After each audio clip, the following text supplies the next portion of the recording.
Our next speaker will be Maddern from Oxford University. He's working on the RobotCar project, and he'll be talking about some of the autonomous work that we've done in Oxford. Thank you. So, I'm Will. I work with the Oxford Robotics Group, and today I'm going to be talking about an upcoming dataset release that hopefully by the end of the talk you'll all be very excited about. So, in 2014 we started driving our autonomous Nissan Leaf around Oxford regularly, so we would take it out for twice a week on a route that was around 10 kilometres, and this continued for about a year or so. So we had this year-long dataset of vision, stereo, GPS, LiDAR data from a autonomous vehicle platform driving around the city. So we found that when we started using this in our research, it brought up a huge number of big challenges that we'd never addressed before in other projects which were much smaller scale. And we started publishing papers on some of the algorithms that we come up with to deal with changes over this long period of time in a dynamic urban environment. And when we started publishing, the overwhelming response that we had from our reviewers were, "Give it to me, I want the data." So we thought that maybe this is a good idea, we should make this available to the public. So hopefully I don't need to tell you that every time you take a car outside and you record some data from it, something is different. Often most things are different.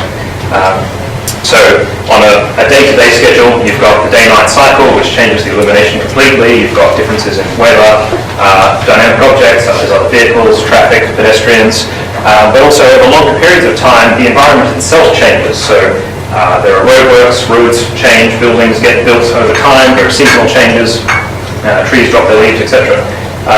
So just from recording data and looking at the images, there's a huge range of difference, even from images taken at the same place at different times of year and different times of day.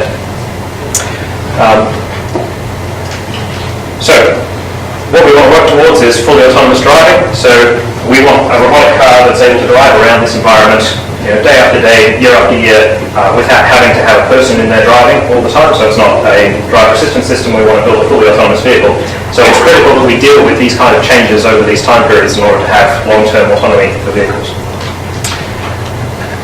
So a lot of people, when they're developing autonomous vehicle algorithms, will use an online data set to benchmark their systems. So you all have heard of the Kitty data set, which is one of the most popular and most widely used data sets, which consists of about 5 days worth of data collected on a vehicle in Germany around Karlsruhe, and it's got stereo camera, LiDAR, GPS information.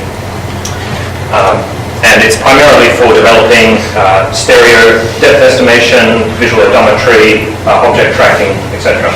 So the sort of fundamental building blocks of autonomous vehicles. There's also the Cityscapes dataset, which has been recently released, which is pitched towards pixel level classification. So like what Alex talked about this morning with segment.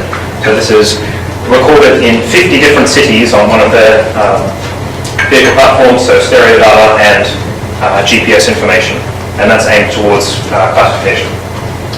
So both of these are targeted at building up sort of fundamental building blocks of autonomous driving, but they're only taken over either a short period of time or they're just a series of individual images taken from different places without other context in them. So what we're aiming towards with our dataset, so the Oxford RobotCar Dataset, is a dataset for developing long-term autonomy algorithms. So, on the vehicle we've got stereo cameras, binocular cameras, LiDAR scanners, we've got a GPS inertial system, and we drove around Oxford over 100 times across the course of a year. This resulted in more than 20 million images collected, which is over 20 terabytes if you want to download the entire thing.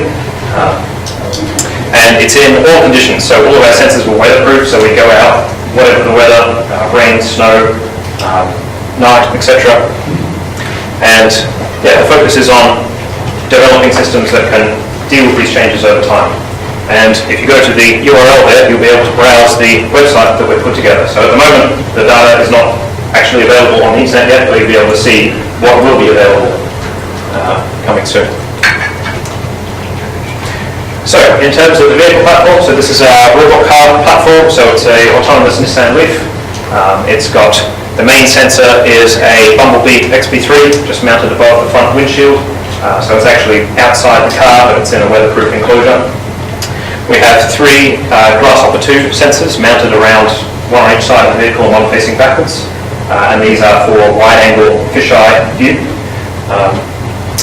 On the roof of the car, we've got a GPS antenna, so we get raw GPS measurements at 5 Hz. And that's also linked to an inertial measurement unit that's in the boot. So that gives us a INS solution, so position, velocity, attitude of the vehicle at 50 Hz. So the idea is that you use this as like a ground truth for localization, although it's not quite that simple. In terms of the LiDAR, we've also got 2 SICK lasers. So we don't have any airlines on the vehicle, but we do have 2 push broom lasers, so you can't exactly see. There's one at the front of the car and one at the rear of the car. And as the vehicle drives through the environment, these lasers are looking sideways, so you get a sideways scan as you move through. And finally, there's a 4-plane LDMRS LiDAR on the front, which will detect vehicles and other obstacles in front of the car. And it does the automatic tracking of objects as well. So every time we run out in the car, we record it from all the sensors all at the same time, log all the data in raw formats, so we have all that recorded. This is what some of the imagery looks like. So along the top, we've got the Bumblebee camera on the roof. So triangular stereo camera, 3 images from slightly different points of view, and you get a 60-ish degree horizontal field of view of the view in front of the car. On the bottom, we've got the Grasshopper cameras. So these are the 3 fisheye cameras. These are synchronized to each other using the automatic synchronization. So they're essentially as if they're all captured at the same time. They have got a 185 degree field of view, so you can actually get an entire surround view around the vehicle just from the 3 fisheye cameras and the stereo camera facing forwards. Unfortunately, they're not actually synchronized to each other, so they do. The fisheyes run on their own time clock, and the Bumblebee runs on its own clock. But they're both available, and we have accurate timestamps of them as well. So this is the route that we took. We tried our best to stick to the same route, but as is inevitable, if you are driving in a city, roads close, you get diversions and other things happening. So often we'll deviate from the route. We tried to get a good mix of different types of environments. So there'll be some open areas with sort of grass on one side. There'll be intersections, large pedestrianised areas like Broad Street on the bottom, and on the other side of town, you're getting more into the busways and bigger intersections near the train station. So there's a range of urban conditions. We don't have any highways or any open fields, but we have sort of a city environment. So we have in total 107 traversals over the route. We've gone through and labelled them with the prevailing conditions at the time. Unsurprisingly, in Oxford, overcast most of the time, so that's the most common weather condition. We did get a fair bit of sunny conditions, and we also went out at lots of different times of day, so we get sun early in the morning and late in the evening, as well as sort of around the middle of the day. There was one day when it snowed, and we made sure definitely to go out on that day, and it's not exactly Canada snow, but it's as good as you can get from this part of the country. And we've got a few dusk and nighttime data sets as well. Also, quite a lot of roadworks. I think one of the main sections in Oxford was being continuously redeveloped the entire year. So there's about 3 or 4 different temporary types of intersections that we drove through along the route at the time. And also we had to deal with issues with GPS reception because we're driving in narrow cities, often we're going onto trees and other things, so we have problems with receiving a reliable GPS all the time. So if you're looking at the website right now, I've got the link at the top as well, except it is RobotCar Dataset, not PodCar. So you can go through and browse all the data sets, and if you mouse over them, you get a preview of all the images, and you can click through and find out exactly what's contained in each data set. You get a preview of the laser, the GPS, and you can also work out how big each section is. So, as I said, in a few months we'll be putting up download links for all the individual files that you'll be able to access through the website. But at the moment you can browse and see what's available. So this, for example, I saw a poster before about identifying raindrops in an image. You might want to look through all the rainy data sets to find that these will be useful for your research.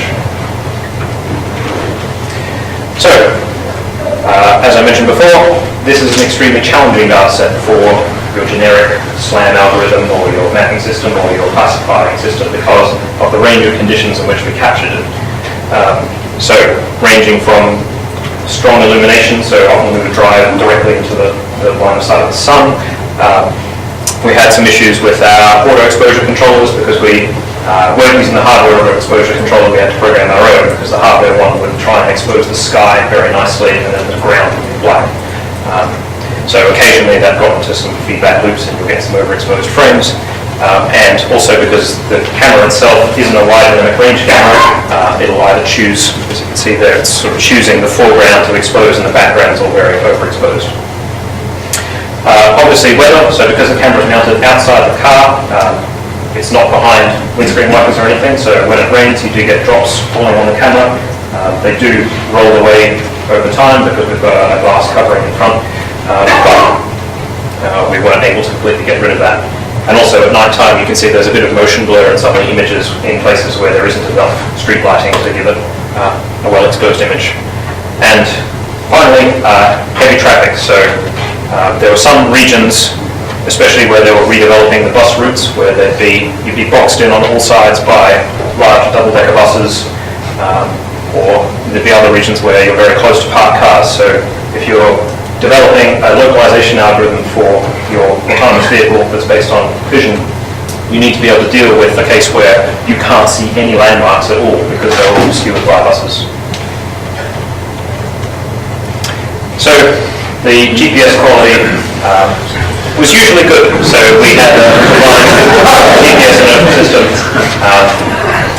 and it would mostly give us good performance, so it classifies itself based on how good the solution is. Sometimes you get a poor result, so what would happen is the INS, if you lose GPS connection, it'll start to integrate its inertial accelerometers over time, and you can sort of see here that it's integrated over here and down this road, which is actually this road in here.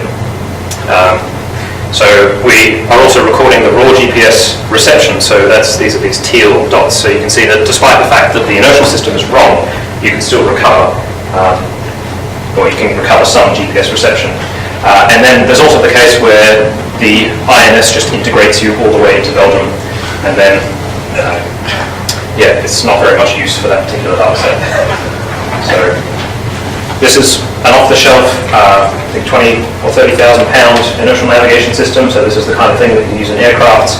We just put it in a vehicle, and we found that even that is not good enough as a ground truth system to benchmark localization, just because of the conditions that you use it in. Aircrafts are less likely to be obscured by trees and buildings. So. And finally, as I mentioned, roadworks were continuously happening. So along the left-hand side, you can see two pictures at different times of year taken from the same place.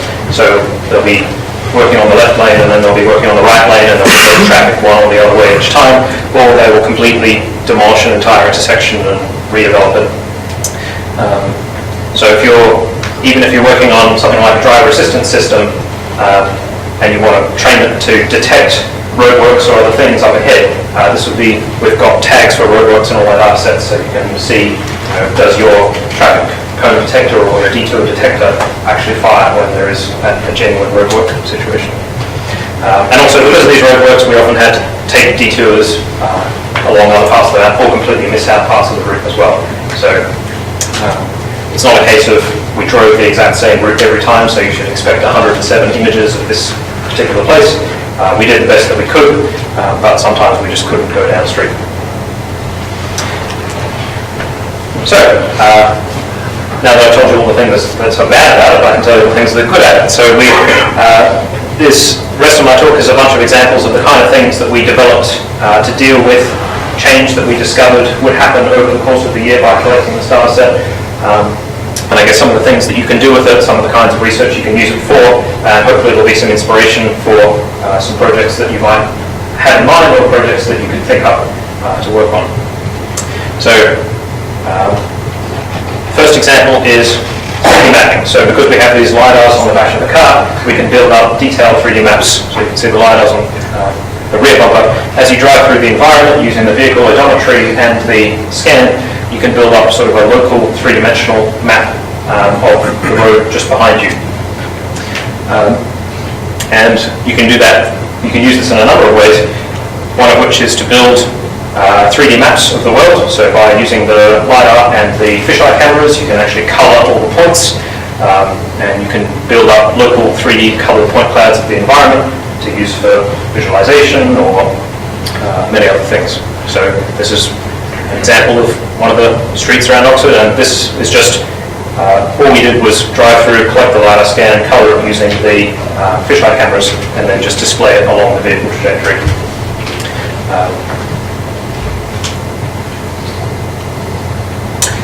You can then, so this is another thing using the local LiDAR scan to match against another map built using LiDAR. So this is sort of like, I guess, what Google used to localize their vehicles on the road using a LiDAR scanner to match against a LiDAR map, but we can do it just with this 2D planar scanner. And this gets us centimeter accuracy on the road, even despite, I think we did this on 5 different data sets across the course of 6 months. And we got good localization ability across this entire period using the LiDAR scanner. You can, once you have your color point cloud, you can use it to localize using the fisheye cameras. So this is another method. This is actually using a slightly different camera we mounted the Ladybug on the car in the past, and now we've replaced it with these fisheye lenses. But it's a similar method whereby you have a 3D point cloud, you project it back into your camera image, and then you try and align it to the image itself to get the best alignment. And by doing that, you're localizing yourself along the route. So we got similar performance, sort of centimeter level localization along the streets using these 3D point clouds built using the vehicle sensors. If you're more of a fan of meshes than points, then you can build dense 3D meshes of the environment, and you can texture them using the camera images. So this is a similar system where you can see the camera image on the top left, and beneath it is the synthetic image from the map at the position that it's found to be the closest to the camera image. So this is actually using the day that it was snowy, localized against a map built on, I think it was an overcast day. So we're using like a dense whole image alignment method to match between 2 very different conditions. So you can localize to a map collected, under completely different conditions.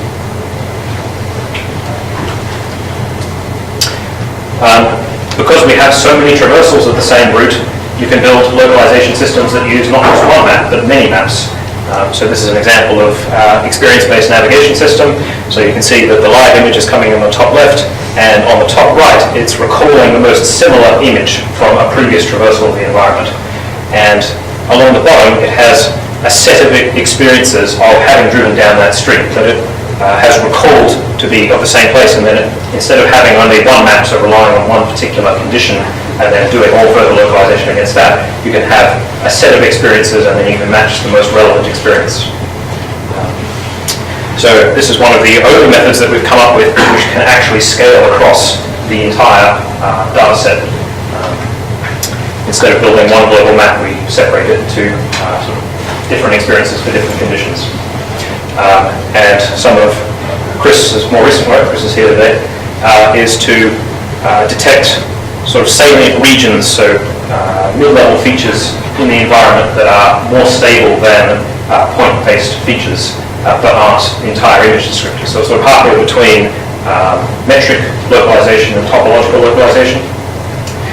And using that, we can recognize salient features even across extreme changes in appearance, so sort of night, rain to sunny day, snowy morning to overcast afternoon, etc. So by having this data available and seeing how challenging it was, it led to us coming up with these methods that are able to cope with these incredible changes in appearance.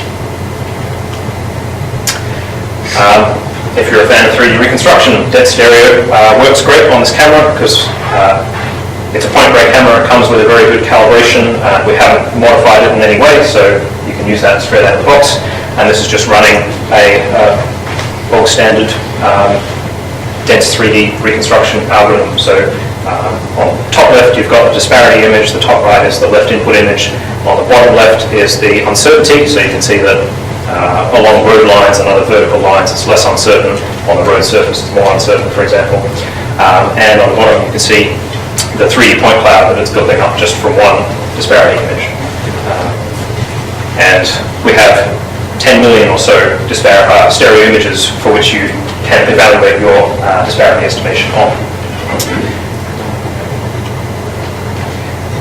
So, obviously, driving in a city, there are lots and lots of, especially in Oxford, lots of cyclists, lots of pedestrians, things that you generally don't want to hit if you're driving autonomously.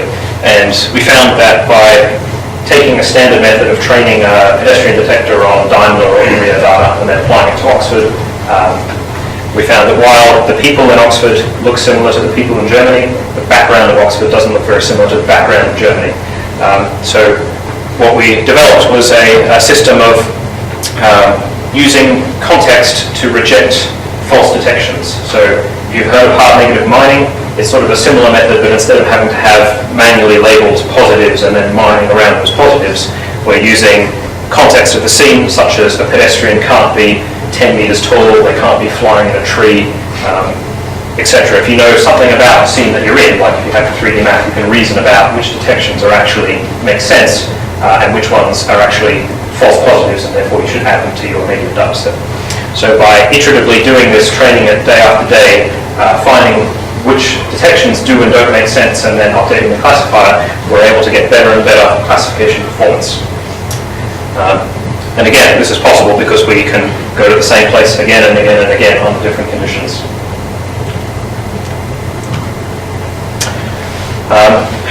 Some recent work on combining semantic and metric information. So this is detecting traffic lights in the data set. So if we are somewhere in the world and you want to see if there's a traffic light, a naive approach would just be to run the traffic light detector everywhere over the image. If you see a red light, you should stop. The problem is that any red light on anything might cause you to think that you need to stop suddenly. So what we're using in this case is we have a prior map on the right-hand side, and someone in 3D has gone through and just clicked on each traffic light once. And then at runtime, we can project those traffic light positions back into the image and then only search within a certain region for the traffic light. And that way we know not just where we should be looking for the traffic light, but we also can add additional information like the left-hand turn arrow is for this particular lane, so that you know that which traffic light is relevant for which part of the road, etc. So combining 3D mapping and semantic information as well. And this is using the same localization system. So this map was built on a different day to the day that we ran out and did the live run. So we saw SegNet this morning. One thing that one of our students did for fun over Christmas was try and color a point cloud using the results of SegNet. So instead of just having a point cloud colored with RGB information, the point cloud is colored with what class of object is represented there. So you can see the road is well segmented. You've got points that correspond to trees on the left-hand side of the road. The footpath is obviously not part of the road. So we're able to sort of project semantic meaning onto this 3D map and then transfer it to different data sets that we are then localized. So instead of having to densely label an entire scene under every different condition, we can label it under one condition, then do localization projected back into each of those different conditions, and then we get semantic labels for rain and snow and other things. Finally, we've done a bit of work on dense reconstruction, so using the laser scanner, using techniques like sort of the volumetric reconstruction, the connect fusion type methods to build really dense, detailed meshes of some of the buildings in Oxford, which can be useful for all sorts of things. We've only just started doing this really, and we're yet to find, or yet to apply it to localization and other methods, but it's produced some really nice models. So, second half of the year, we plan on making all of the data available for download.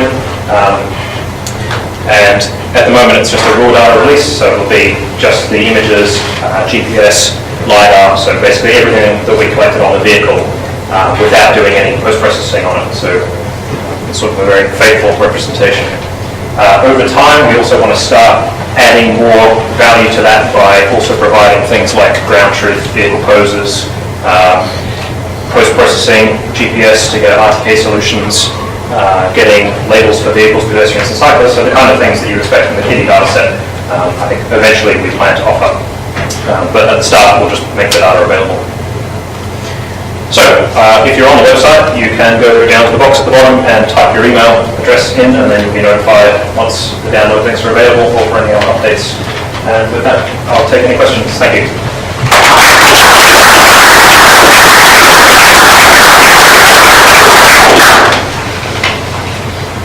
Can you comment on how you calibrated the camera to camera or camera to light? Yes, so we have a couple of different methods. We initially started off by putting a ladybug camera on top of the car, which is a full 360-degree view, and then putting checkerboards in front of that and every other camera. So we're getting sort of a camera-to-camera calibration via this checkerboard. We have some other methods where we used a motion capture system and attached motion capture tags to the checkerboard itself, so we could get LiDAR planes and other things. And more recently, we've worked on online calibration, so actually building a map and then maximizing the consistency of the map by perturbing the calibration parameters. And that last one has actually resulted in the best quality calibrations. Are you going to release just the best one? We'll release the ones that work the best. Yes? Is there any reason why you put the forward-facing camera inside the vehicle rather than outside? Yeah, yes, mainly because the calibration that we obtained from Point Grey for the camera wouldn't be valid if you put it behind another piece of glass, and they're better at calibrated cameras than we are. So we figured we'd use that.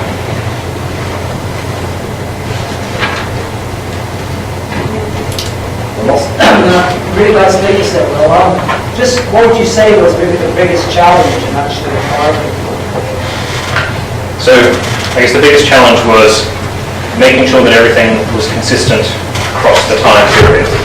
So we had all sorts of different failures occur on the vehicle, from just stuff that breaks over time, overheating things that you wouldn't expect to overheat, especially in England. I think consistently going out and running the same drivers on the same set of software and collecting data from the same sensors was a big logistic challenge. Yes. How do you ensure that all the data is synchronized? Because obviously when you try to recover reports and at the same time understand what are the different data streams, how do you ensure that the data is recorded and synchronized? Okay. So a couple of years ago in our group, we had a PhD student who ended up doing his entire robotics PhD on time and clock synchronization. And he developed a whole bunch of methods that are now built into all of our core libraries. It's called TickSync, and to do probabilistic time offset estimation. So he did an experiment where he sat a laser in a room and recorded its timestamp for a week, and you could see fluctuations due to the air conditioning turning on and off in terms of the clock rates. So we run that that's built into all of our drivers. We've written all of our drivers from scratch, and that time synchronization is built into it.